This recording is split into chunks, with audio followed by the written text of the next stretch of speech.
রাসেল আছি সাথে। আর শুরু হয়ে গেল ভূত এফএম। আপনাদের সবাইকে স্বাগত জানাচ্ছি ভূত এফএমে আজকে, এবং যারা যেখানে আছেন আশা করছি যে আজকে যে স্টোরিগুলো আছে আমাদের কাছে সেগুলো শুনে আনন্দ পাবেন, ভালো লাগবে এবং এনজয় করবেন অনেক বেশি। আমরা সরাসরি চলে যাব আফনান ভাইয়ের কাছে এবং আফনান ভাইয়ের কাছ থেকে তার ঘটনা শুনবো। আসসালামু আলাইকুম লিসেনার্স। আসলে এই ঘটনাটা বেশ ছোট, মানে একদম বেশ ছোট, একদম ছোট ঘটনা।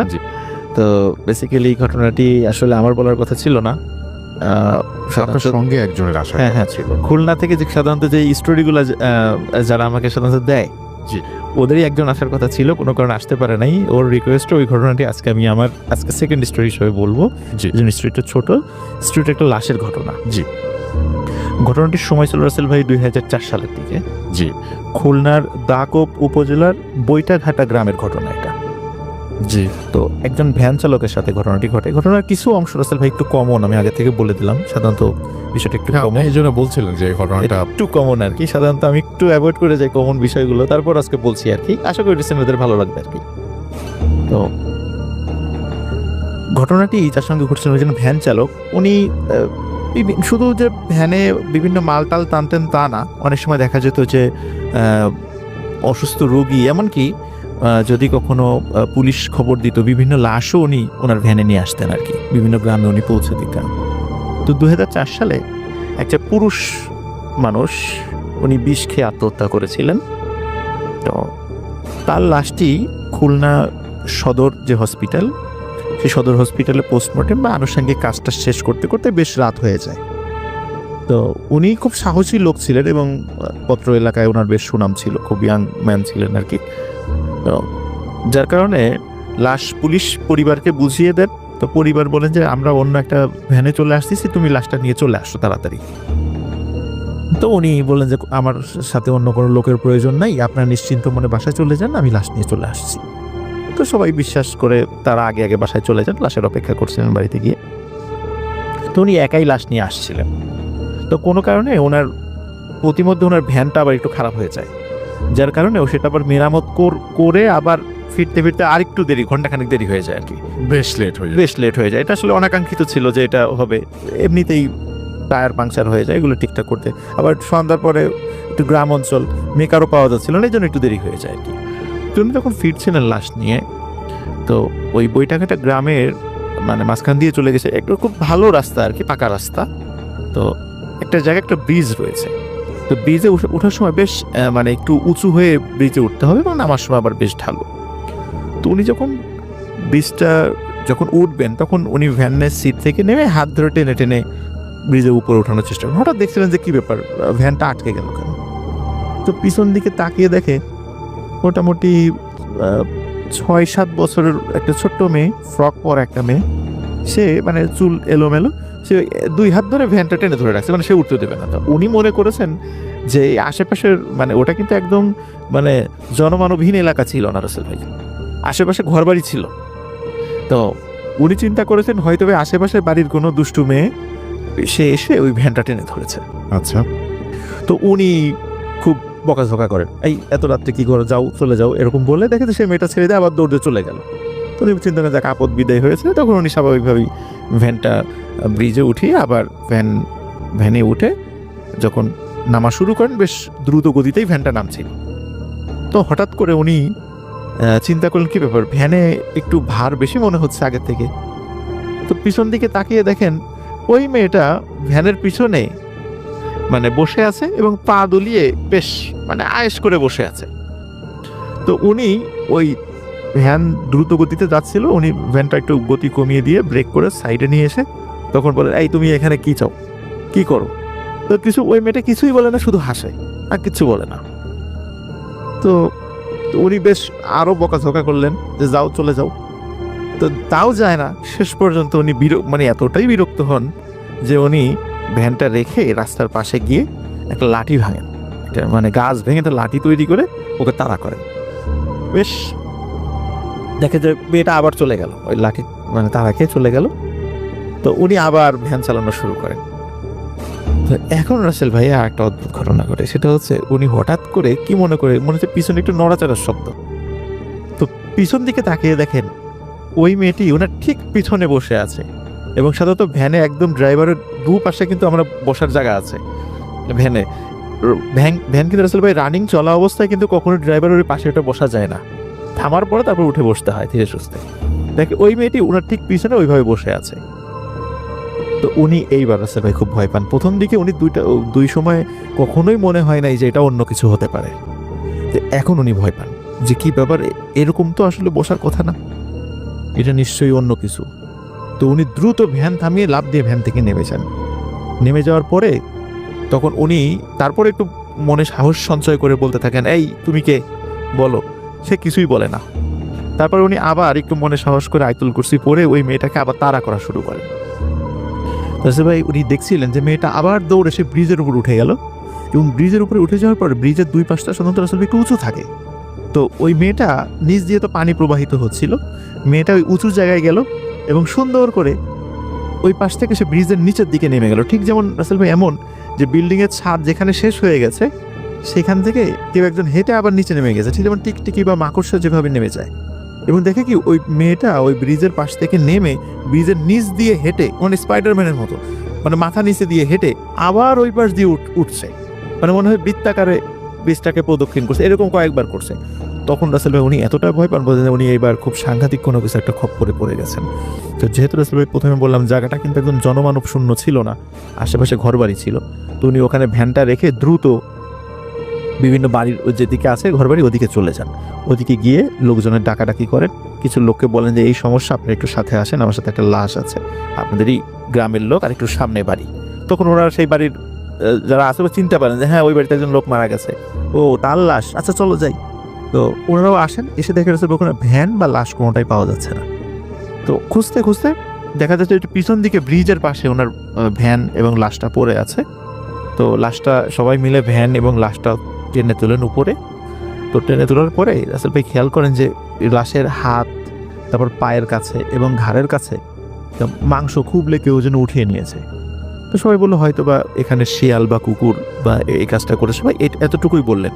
কিন্তু রাসেল ভাই মনে হচ্ছিল যে ঠিক মানে চাকু দিয়ে কেটে নিলে যেমন হয়, মানে অন্য জায়গায় অন্য শিয়াল বা অন্য কিছু কামড় দিলে তো আঁচড়ের দাগটা এরকম কিছু থাকে, ওর মনে হচ্ছে চাকু দিয়ে খুব সুন্দরভাবে এটা কেটে নিয়ে গেছে, মানে মসৃণ ভাবে কেটে নিয়ে গেছে। তো এরপরে রাসেল ভাই উনি লাশ নিয়ে যান, পরিবারের কাছে যে সব ঘটনা বলেন, তার এই ধরনের দুর্ঘটনার জন্য ক্ষমা প্রার্থনা করেন। পরিবার লোক যাক ভাই সমস্যা নেই, আপনি বেঁচে ফিরছেন, এটাই শুক্রিয়া, তারাও বিষয়টা স্বাভাবিকভাবেই নেন আর কি। তো রাসেল ভাই এটাই ছিল ঘটনাটি কালেক্ট করার জন্য সৈকত তারপরে রূপম আমাকে খুব হেল্প করেছে। থ্যাংক ইউ সো মাচ আপনার ঘটনার জন্য, আপনাকে অনেক ধন্যবাদ। এখন যেটা করব সেটা হচ্ছে সরাসরি চলে যাব আমরা আমাদের প্রথম অতিথি হিসেবে আছেন আজকে আফনান ভাই, তার কাছে চলে যাব এবং তার কাছ থেকে এটা ঘটনা শুনে আসবো। আশা করছি যে এই ঘটনাটা আপনাদের অনেক বেশি ভালো লাগবে। চলুন শুরুতেই চলে যায় আফনান ভাইয়ের কাছে। তাহলে স্বাগতম প্রিয় লিসেনার্স নতুন আরও একটি ঘটনায়। এখন যে ঘটনাটি আমি আপনাদেরকে বলতে যাচ্ছি, এই ঘটনাটি আমাদেরকে পাঠিয়েছেন আল ওবাইদ খান আবিদ। ওনার বাড়ি মানিকগঞ্জের চর গড়পাড়া নামক একটি গ্রামে। ইতোপূর্বে তিনি আরও একটি ঘটনা আমাদেরকে শেয়ার করেছিলেন, যেটি তার দাদার সঙ্গে ঘটেছিল। ওনার দাদা ওনাদের গ্রামের নাম করা একজন ইমাম ছিলেন, তাই তার সাথে বিভিন্ন সময় বিভিন্ন ধরনের ভৌতিক ঘটনা ঘটেছে। আর এখন যে ঘটনাটি বলা হচ্ছে এটি ওনার দাদার সঙ্গে বিভিন্ন ঘটে যাওয়া ঘটনার মধ্যে খুবই মারাত্মক এবং বেদনাদায়ক একটি ঘটনা। তো কথা না বাড়িয়ে সরাসরি ঘটনাতে চলে যাচ্ছি। ওনার দাদার বয়স তখন আনুমানিক 24 কি 25 বছর। ওনার দাদা তখন মসজিদে ইমামতি শুরু করেছেন নতুন আর কি, বিয়েও করেছেন প্রায় কয়েক মাস হলো। এরকম বেশ কয়েক মাস কেটে যাচ্ছিল, কিন্তু কিছুদিন পর পরিবারে আর্থিক দৈন্যতা দেখা দেওয়ার কারণে ওনার দাদা আরও একটি চাকরি খোঁজার চেষ্টা করেন, কারণ ইমামতির টাকায় আসলে পরিবার চলছিল না। অনেক খোঁজাখুঁজি করার পর ওনার দাদা কাঞ্চন নামক একটি জায়গায় একটি জুট মিলে চাকরি পান।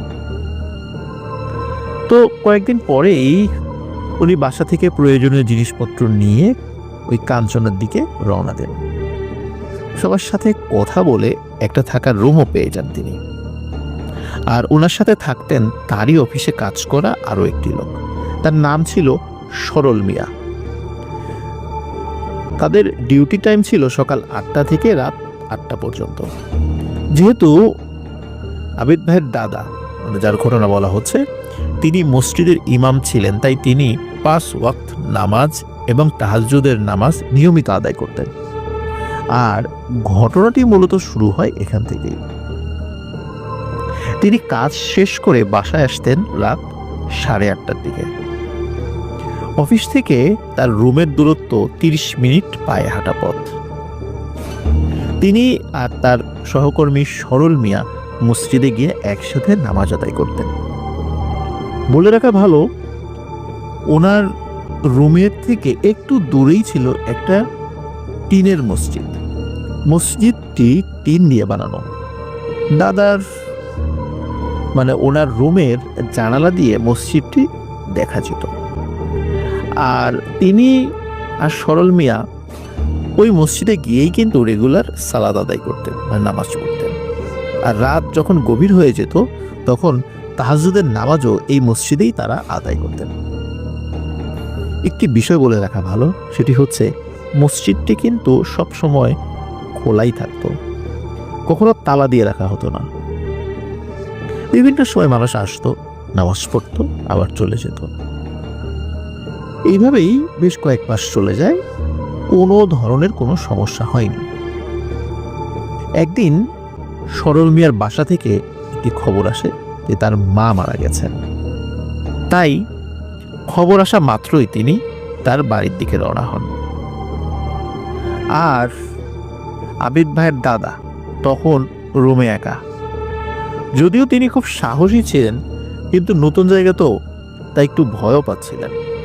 আর তিনি মনে মনে ভাবলেন, রাত 2টোর দিকে দুজনে মসজিদে গিয়ে তাহাজ্জুদের নামাজ তো তারা পড়তেন, কিন্তু এখন তো তিনি একা।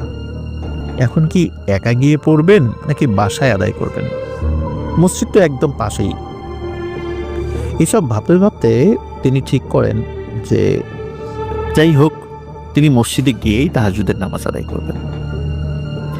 তো একদিন অফিস শেষ করে বাসায় এসে খাবার খেয়ে তিনি এশার নামাজ পড়া শেষ করলেন। এরপর কিছুক্ষণ বিশ্রাম নিলেন এবং পবিত্র কোরআন থেকে তেলাওয়াত করলেন। দেখতে দেখতে রাত 10:30 বেজে গেল। তিনি জানালা দিয়ে তাকিয়ে ভাবছিলেন, একা একা এত রাতে মসজিদে নামাজ পড়তে যাওয়া ঠিক হবে কিনা। তাই হোক, মনের ভয় দূর করে আল্লাহর নাম নিয়ে তিনি ওযু করে বের হলেন। তো উনি মসজিদে যাওয়ার জন্য তো রওনা দিয়েছেন। যেহেতু মসজিদে তালা দেয়া থাকে না, তাই অনায়াসে তিনি মসজিদে ঢুকে পড়লেন। অন্ধকারের মধ্যেই হাতড়ে হাতড়ে কুপিবাতি বের করে জ্বালিয়ে দিলেন। এরপর তিনি তাহাজ্জুদের নামাজ পড়া শুরু করলেন। নামাজ শেষ করে তিনি মোরাকাবায় বসলেন।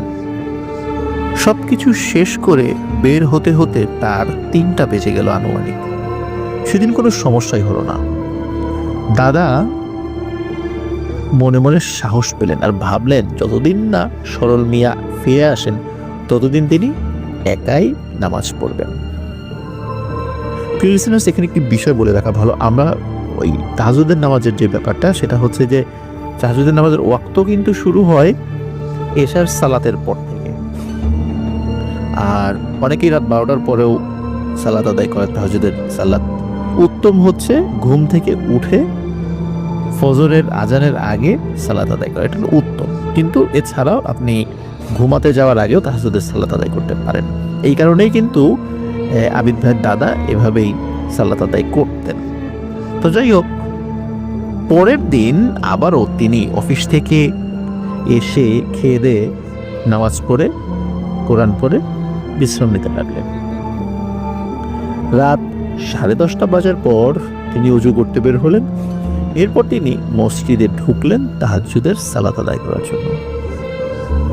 তিনি 1 রাকাত নামাজ পড়ার পর হঠাৎ শুনতে পেলেন জানালায় কেউ ধুমধাম আওয়াজ করছে। এমন মনে হচ্ছে যে সে জানালাই ভেঙে ফেলবে। তো তিনি ভাবলেন বাতাসের জন্য হয়তো জানালা এদিক ওদিক করছে। তো ওইদিকে তিনি পাত্তা না দিয়ে উনি ওনার মতো করে সালাত আদায় করতে লাগলেন। সালাত শেষ করে মোরাকাবা করলেন, এরপর বের হলেন। সেদিনও কোনো সমস্যা হয়নি। পরের দিন তিনি আবারও একই সময় তাহাজ্জুদের সালাত আদায় করার জন্য যখন মসজিদে গেলেন, সেদিন ঘটল আরেকটি ঘটনা। তিনি এক রাকাত সালাত শেষ করে যখন দাঁড়াতে যাবেন, তখনই মসজিদের টিনে অনবরত ঢিল ছোড়ার আওয়াজ আসতে লাগলো। তিনি মনে মনে ভয় পেতে লাগলেন। কোনো মতে সালাত শেষ করে দ্রুত তিনি বাসায় চলে এলেন। সেদিন আর মোরাকাবা করলেন না, আর তিনি মনে মনে এইগুলো ভাবতে ভাবতেই ঘুমিয়ে গেলেন যে কি হলো, কিসের শব্দ হলো। তো যাই হোক, পরের দিন তিনি ঠিক করলেন আজকে মসজিদে না গিয়ে বাসার জানালা দিয়ে দেখবেন রহস্যটা আসলে কি, কারা রাতের বেলা এরকম করে, মসজিদের টিনের উপর শব্দ করে, তারপর ঢিল ছুঁড়ে, এগুলো কারা। তো যেইভাবে সেই কাজ। সেদিন তিনি রাত 10:30 যখন বেজে গেছে, তখন তিনি জানালাটা হালকা খোলা রেখে মসজিদের দিকে তাকিয়ে থাকলেন। বেশ কিছুক্ষণ হয়ে গেল, তিনি কিছুই দেখতে পেলেন না। এইভাবে রাত 3টা অবধি তিনি জেগে থাকলেন, কিন্তু কিছুই যখন দেখতে পেলেন না, তখন তিনি বাসায় তাহাজ্জুদের সালাত আদায় করে ঘুমিয়ে গেলেন।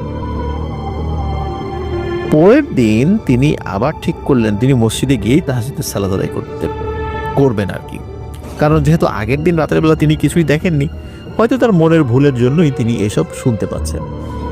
কারণ তিনি এত রাতে একা একা নামাজ পড়েন, তো এরকম মনে হওয়াটা স্বাভাবিক। কই, যখন সরল মিয়া ছিল তখন তো এরকম হয়নি, তাই এখনই কেন হচ্ছে। যাই হোক, সেদিন রাতে তিনি অজু করে মসজিদের দিকে রওনা হলেন। সেদিন কিন্তু পুরো নামাজ খুব ভালোভাবেই তিনি শেষ করলেন, কিন্তু ঘটনা ঘটলো তিনি যখন মোরাকাবায় বসলেন ঠিক তখনই। তার ভাষ্য মতে একটা প্রকাণ্ড গাছ টিনের চালের উপর পড়লে যেমন বিকট আওয়াজ হয়, ঠিক তেমনি আওয়াজ হলো। তিনি আতঙ্কে লাফ দিয়ে উঠলেন, আর মসজিদ থেকে বের হয়ে এক দৌড়ে তিনি রুমে গিয়ে ঘরের দরজা লাগিয়ে দিলেন। এক গ্লাস পানি খেয়ে জানালা দিয়ে মসজিদের দিকে তাকিয়ে থাকলেন। দেখলেন মসজিদের সবকিছুই তো স্বাভাবিক, টিনের চালের উপর কিন্তু কোনো গাছই ভেঙে পড়েনি। সেদিন রাতে তিনি ভয়ে আর ঘুমাতেই পারলেন না।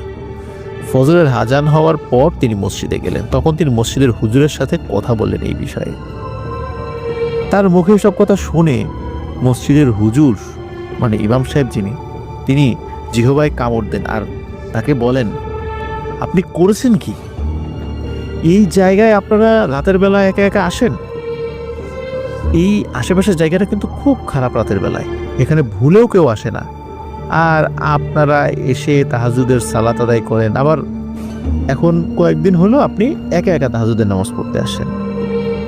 আল্লাহর রহমত যে আপনি বেঁচে আছেন, না হলে আপনাকে প্রথম দিনেই মেরে ফেলত। কয়েকটা খারাপ জিন পরিবার এখানে থাকে, অনেক চেষ্টা করা হয়েছে, কিন্তু তাদের এখান থেকে তাড়ানো সম্ভব হয়নি। এমনই এইখানে একটি ঘটনা ঘটেছিল, সেটি হচ্ছে কোনো এক লোককে উল্টো করে মাটিতে পুঁতে রাখা হয়েছিল। লোকজন এই কারণে এখানে রাতের বেলা আসে না, আসলেও একা একা আসে না। এসব কথা শুনে তিনি বাসায় গিয়ে এসব ভাবতে থাকেন, এবং তিনি এই পূর্বের ঘটনা চিন্তা করে, প্রথম দিকে তো তিনি ভয় পাননি, কিন্তু পূর্বের ঘটনা চিন্তা করে প্রচণ্ড অসুস্থ হয়ে পড়েন, আর ঠিক করেন আর চাকরি করবেন না, চাকরি বাকরি ছেড়ে দিয়ে বাসায় চলে যাবেন। তো উনি কিছুটা সুস্থ হওয়ার পর উনি ওনার বাড়িতে ফিরে আসেন। বাড়িতে ফিরে এসে তিনি আবারও আগের মতো ইমামতি করা শুরু করেন। তবে ঘটনা কিন্তু এখানেই শেষ নয়, প্রিয় লিসেনার্স। তিনি যখন মসজিদে একা নামাজ পড়তেন, তখনই কোনো না কোনো সমস্যা হতো। এই যেমন হঠাৎ করে মসজিদের ভিতর প্রচণ্ড ঠান্ডা লাগতো, মানে ঠান্ডা হয়ে যেত মসজিদ, অথচ তখন কিন্তু গরমকাল। তিনি যখন নামাজ আদায় করতেন, তখন তার মনে হতো সেখানে পেছনে কেউ না কেউ হাঁটছে। নামাজ আদায়রত অবস্থায় তিনি কান্নার আওয়াজও শুনতে পেতেন। কোনো কোনো ওয়াক্তে যখন মানে উনি একা একা নামাজ আদায় করতেন তখনই কিন্তু এই সমস্যাগুলো হতো, যখন ওই অন্য লোক থাকতো তখন কিন্তু এই সমস্যাগুলো হতো না। যখন এই সমস্যাগুলো হচ্ছিল তখন তিনি ঠিক করলেন বড় একটা হুজুর দেখাবেন। অনেক খোঁজাখুঁজি করে একটা ভালো হুজুরের সন্ধানও তিনি পেয়ে গেলেন। একদিন সময় করে তিনি দেখা করতে গেলেন হুজুরের সাথে।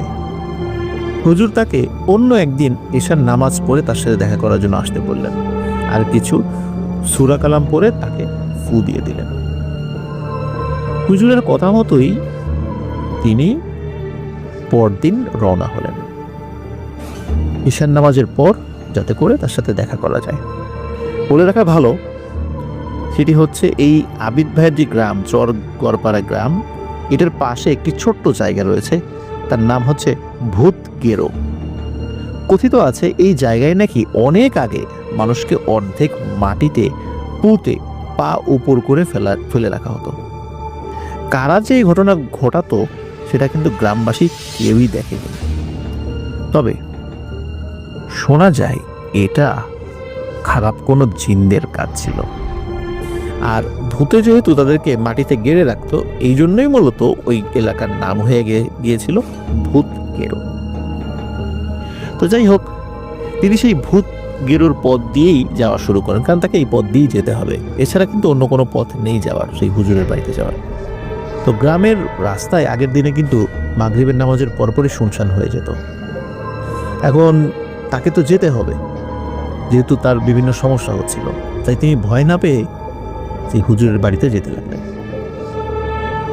কিছু দূর যাবার পর তিনি দেখেন একটা লম্বা বাঁশ তার সামনে আড়াআড়িভাবে রাস্তার উপর পড়ে আছে।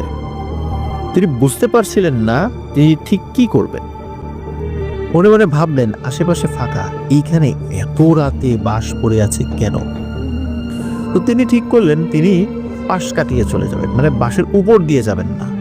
তিনি বাঁশের যেই মাথা রয়েছে, প্রয়োজনে রাস্তা থেকে নেমে সেদিক উল্টো মানে ঘুরে, মানে মাথার দিক দিয়ে ঘুরে উনি আবার রাস্তায় উঠবেন, কিন্তু তিনি বাঁশের উপর দিয়ে যাবেন না। যখনই তিনি বাঁশটাকে পাশ কাটিয়ে কিছুটা সামনে গিয়েছেন, তখনই বাঁশটা বিকট শব্দে উপরে উঠে যায়। তখন তিনি সেখান থেকে ভয় এক দৌড়ে কিছু দূর সামনে এগিয়ে যান।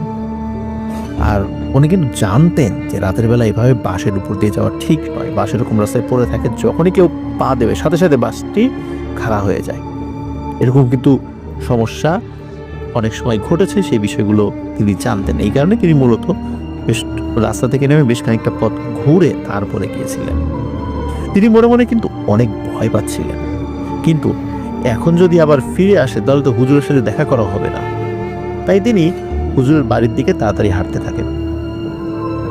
কিছুক্ষণ পর তিনি দেখেন অনেকগুলো ইঁদুর রাস্তা দিয়ে ছোটাছুটি করছে। সাধারণত এগুলো মানে এতগুলো ইঁদুর কখনো একসাথে চলাফেরা করে না। ইঁদুরগুলো কি হচ্ছিল, তার পায়ে উঠে যাচ্ছিল। তখন তিনি পা ঝাড়ি দিয়ে ফেলে দেন, এই মানে পা ঝাড়ি দেন এবং ওই ইঁদুরগুলো তার পা থেকে পড়ে যায়। তখন তিনি দৌড় দেন। তার হিসাব মতে হুজুরের বাড়ি পৌঁছানোর তখনও আরো প্রায় 15 মিনিট বাকি রয়েছে। রাস্তার পাশে তিনি একটা কবর দেখতে পান এবং সেই কবর দেখতে পেয়ে সেই কবরের পাশে থেমে যান। কারণ হলো সেখানে তিনি দেখতে পান ওই যে ইঁদুরগুলো তার পেছন পেছন আসছিল, সেগুলো কবরের কাছে এসে মুহূর্তেই সাপ হয়ে রাস্তা থেকে শো শো শব্দ করে নিচে নেমে গেল। তার সামনে কিন্তু ভীষণ বিপদ, এটি তিনি বুঝতে পারছিলেন। তার কিন্তু সামনে আর আগাবার সাহস হচ্ছিল না। কিন্তু সমস্যা হলো তিনি যখনই ওই কবর ওই জায়গা থেকে সরে আসেন, তখনই ওই সাপগুলো তার দিকে তেড়ে আসে। এখন উনি যদি ওই জায়গায় দাঁড়িয়ে থাকেন, সাপগুলো কিছু বলে না। কি একটা বিপদ চিন্তা করেন প্রিয় লিসেনার্স, যে তিনি ওই জায়গা থেকে সরতে পারছিলেন না। ওই জায়গা থেকে সরলেও আগায় গেলে বা পিছিয়ে গেলে ওই সাপগুলো তার দিকে তেড়ে আসা শুরু করে। আবার যখন কবরের সামনে চলে যায় তখন সাপ কিছু বলে না, দূরে থাকে। এই কারণে তিনি কিছুতেই সেই জায়গা থেকে আসলে সরে যেতে পারছিলেন না, তিনি ওই জায়গায় আটকে যান। কিছুক্ষণ পর তিনি দেখতে পান দুটো লোক কথা বলতে বলতে রাস্তা দিয়ে আসছে। তখন তিনি সাহস ফিরে পান এবং তাদের পেছন পেছন যেতে থাকেন। যখনই ওই দুটো লোক আসছে তখনই কিন্তু তিনি দেখেন যে ওই সাপগুলো আর দেখা যাচ্ছে না। আর যখন তিনি ওই দুটো লোকের পেছন পেছন হাঁটা শুরু করেছেন তখন কিন্তু আর কোনো সাপ টাপ নাই, কিছু। ওই লোক দুটো ঠিক হুজুরের বাড়ির পাশ দিয়েই চলে যায়। তখন তিনি হুজুর বাড়িতে প্রবেশ করেন। হুজুর তাকে বিশ্রাম নিতে বলেন আর তার সাথে ঘটে যাওয়া সব কিছু শোনেন। হুজুর তাকে ঝাড়ফুঁক করে পানি পড়া দেন। তারপর তাকে বলেন যে পরের দিন জোহরের নামাজের পর তুমি আসো। এখানে কি সমস্যা, সেটা হচ্ছে যেহেতু তার সাথে একটু আগে ভয়ানক কিছু ঘটনা ঘটেছে, এই কারণে তিনি মনে মনে চাইছিলেন সেই হুজুর তাকে বলুক আজকে রাত্রে যেন তিনি এই বাড়িতে থেকে যান, কারণ তিনি মারাত্মক ভয় পেয়েছিলেন। এখন লজ্জায় তিনি মুখ ফুটে বলতেও পারছিলেন না থাকার কথা। তো মনের সাহস এনে তিনি রওনা হয়ে যান বাড়ির উদ্দেশ্যে। হুজুরের বাসা থেকে বের হতেই সামান্য একটু পথ এগিয়েছেন, তখনই তিনি ওই যে একটু আগে যেই দুটো লোককে দেখেছিলেন, যে যখন ওই কবরের কাছে তিনি আটকে গিয়েছিলেন সাপের ভয়ে, দুটো লোক এসেছিল, তখন ওই দুটো লোককে আবার দেখতে পান যে তারা হেঁটে আসছে। তখন দাদা মনে মনে সাহস পান। ওই লোক দুটি তার থেকে আনুমানিক 10 থেকে 15 হাত সামনে হাঁটছিলেন। তিনি তাদের সাথে কথা বলার জন্য ডাক দেন, কিন্তু লোক দুটো তার কোনো কথার উত্তরই দিচ্ছে না। তারা তাদের মতো করে নিজেরা বিড়বিড় করে কথা বলতে বলতে যাচ্ছে। তাদের অনেক চেষ্টা করেছিলেন তিনি ধরার, মানে পায়ে হেঁটে ধরার জন্য, কিন্তু পারছিলেন না। এক পর্যায়ে তিনি দৌড় দেন, কিন্তু কোনোভাবেই তাদেরকে ধরতে পারছিলেন না। তো যাই হোক, তাদের সাথে হাঁটতে হাঁটতে, মানে তাদের পিছনে হাঁটতে হাঁটতে তিনি তার বাড়ির সামনে চলে আসেন। মানে ওই লোকগুলো আবার দাদার বাড়ির সামনে দিয়ে চলে যায় যে রাস্তা রয়েছে। তখন মানে দাদা চিন্তা করেন যে ভালোই হলো, এই লোক দুটো আমার বাড়ির পাশ দিয়ে গেল, ভালো ওনাদের সাথে কথা না বললেও, ওনাদের ধরতে না পারলেও ওনাদের সঙ্গ পাওয়া গেল। তো উনি আসলে ঘুণাক্ষরও টের পাননি যে আচ্ছা এই লোকগুলোকে যে আমি দৌড়ে ধরতে পারছি না, ঘটনা কি। তাই হোক, যখন তিনি দেখেন যে ওনার বাড়ির কাছাকাছি তিনি চলে এসেছেন, মানে বাড়ির কাছে চলে এসেছেন, ওই লোক দুটো কিছুটা সামনের দিকে আছে। এরপরে হঠাৎ করে তাকিয়ে দেখেন যে ওই লোক দুটো কিন্তু আর নেই। তখন তিনি এই বিষয়ে আর তেমন কিছু ভাবেননি। তিনি মনে করছেন হয়তো বা রাত তো, অন্ধকার হারিয়ে গেছে অন্ধকারের মধ্যে। এই বিষয়গুলো নিয়ে উনি ফার্দার আর কিছু ভাবেননি। তিনি বাসায় ঢুকে হাত মুখ ধুয়ে ঘুমিয়ে পড়েন। পরের দিন জোহরের নামাজ পড়ে দাদা সেই হুজুরের বাড়িতে যান এবং তিনি হুজুরকে বলে যে কাল রাতে, মানে ওই হুজুর তাকে বলে আর কি, দাদাকে বলে যে কাল রাতে আপনার কোনো সমস্যা হয়নি তো? উত্তরে দাদা বলেন যে সমস্যা হয়নি, তবে আমি দুটো লোক দেখেছিলাম, অনেক ডাকলাম কিন্তু আমার কথার কোনো উত্তরই দিল না, ভ্রুক্ষেপই করলো না, এমনকি আমি দৌড়েও তাদের ধরতে পারলাম না, বুঝলাম না সমস্যা কি হলো। তখন হুজুর মুচকি হেসে তাকে বললেন যে বাবা, তুমি কালকে রাত্রে আসার সময় যে দুটো লোককে দেখেছিলে, যখন তুমি কবরের কাছে আটকে গিয়েছিলে, দুষ্টু জিনেরা তোমাকে ক্ষতি করার চেষ্টা করছিল, ওই সময়ে দুটো লোক ওদিক দিয়ে হেঁটে আসছিল, যার কারণে ওরা তোমাকে ক্ষতি করতে পারেনি। আর তুমি আমার বাসা থেকে ফিরে যাওয়ার সময় যে দুজনকে দেখেছিলে, একই লোক দুটি, এরা মূলত আসলে কোনো মানুষ নয়, এরা আমারই পালিত জিন। রাস্তা তোমার বিপদ হতে পারে ভেবে আমি আগেই ওদেরকে পাঠিয়ে দিয়েছিলাম, কারণ রাস্তাটা ভালো না। আবার তুমি যখন বললে তোমার সাথে ঘটা ঘটনা হলো, তখন আমি আবার ওদেরকে পাঠিয়ে দেই যেন তুমি ভয় না পাও আর সুস্থভাবে বাড়িতে যেতে পারো। তখন তিনি সব কিছু বুঝতে পারেন যে আসলে আগের রাত্রে দুইবার যে ঘটনা ঘটেছিল, দুজন লোককে দেখেছিল, এরা আসলে মানুষ নয়। তো যাই হোক, হুজুর তাকে কিছু আমল দেন আর বলেন মসজিদে একা নামাজ পড়ার আগে সেগুলো পড়ে নিতে। দাদা হুজুরের কথা মতো কাজ করেন, এরপর থেকে তেমন কোনো সমস্যাই হয়নি। কিন্তু এর পরেও কিন্তু আরো ঘটনা ঘটে।